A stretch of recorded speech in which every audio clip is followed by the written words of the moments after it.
যেই দূষণ থেকে মুক্তি পেতে রাজধানীর হাজারীবাগ থেকে ট্যানারি গেল সাভারের হেমায়েতপুরে ২১ বছরের চেষ্টায় সেখানে কতটা নিশ্চিত হলো পরিবেশের নিরাপত্তা? নতুন করে এমন প্রশ্ন সামনে এনেছে ট্যানারি এলাকার রাস্তা ছুঁয়ে থাকা কারখানার দূষিত পানি আর নাজুক অবস্থা ফুটিয়ে তোলা ড্রেনেজ ব্যবস্থা।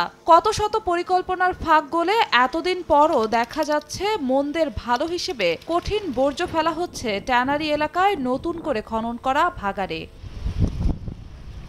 কঠিনের মতো বিষাক্ত তরল বর্জ্য ব্যবস্থাপনার দুর্বলতাও কাটেনি শত চেষ্টার পরও। সিইটিপির অক্ষমতায় ধরাশায়ী ধলেশ্বরী হেমায়েতপুরের মাটি ও বাতাস, দাবি খাত বিশেষজ্ঞ এবং পরিবেশবাদীদের।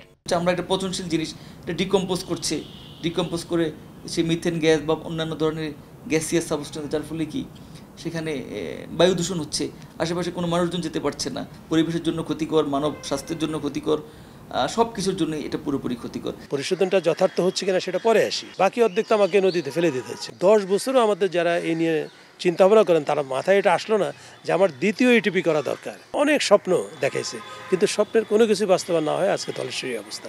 স্বাস্থ্য এবং স্বাদের মধ্যে চমৎকার একটা ব্যালেন্স করে পীর প্রিমিয়াম আয়োডাইজড লবণ। পরিবেশের ওপর চালানো এই অত্যাচারের ফল ঠিকই ভোগ করতে হচ্ছে চামড়া শিল্পকে। মিলছে না LWG সনদ, বিশ্ববাজার থেকে আসছে না বড় বড় ক্রেতা। চামড়া দ্বিতীয় বৃহত্তম রপ্তানি খাত, তারপরেও আমরা কিন্তু বিশ্ববাজারে এখনো আমাদের যে সমস্ত ইউরোপিয়ান কান্ট্রির বাজারটা আছে, প্লাস আমেরিকার বাজার আছে, কোরিয়ান বাজার আছে, এই বাজারগুলিতে আমরা অ্যাক্সেস করতে পারছি না বিকজ অব আমাদের কমপ্লায়েন্স এখন আমরা মেনটেন করতে পারি নাই। নাজুক অবস্থা স্বীকার করে বিসিকের বর্তমান চেয়ারম্যান বলছেন চলমান চেষ্টায় আগের চেয়ে ভালো আছে বর্জ্য ব্যবস্থাপনা। এই বছর প্রায় সব মিলিয়ে 3 কোটি টাকার টেন্ডার আহ্বান করা হয়েছে এবং সেই অনুযায়ী 2টা পুকুর খনন করা হয়েছে সলিড ওয়েস্ট ম্যানেজমেন্ট করার জন্য। এইবার আমাদের সিইটিপির অবস্থা আগের থেকে অনেক ভালো। যে পরিবেশ দূষণ নিয়ে এত কথা বলা হচ্ছে সেখান থেকে মুক্তি পেলে কতটা লাভবান হবে এ খাতের উদ্যোক্তা আর দেশের মানুষ, এমন প্রশ্নে অর্থনীতিবিদরা বলছেন রাতারাতি এ খাতের রফতানি আয় বেড়ে দাঁড়াবে 5 বিলিয়নে। পরিবেশ বান্ধব উপায়ে যদি আমরা এই পুরো চামড়াটাকে প্রক্রিয়াকরণ করতে পারি তাহলে সেই ক্ষেত্রে আমি মনে করি যে অন্তত 5 গুণ আমরা এখান থেকে রপ্তানি আয় অর্জন করতে পারবো। তবে কারো জানা নেই ঠিক কতদিন পর পরিবেশ বান্ধব হবে দেশের চামড়া শিল্প।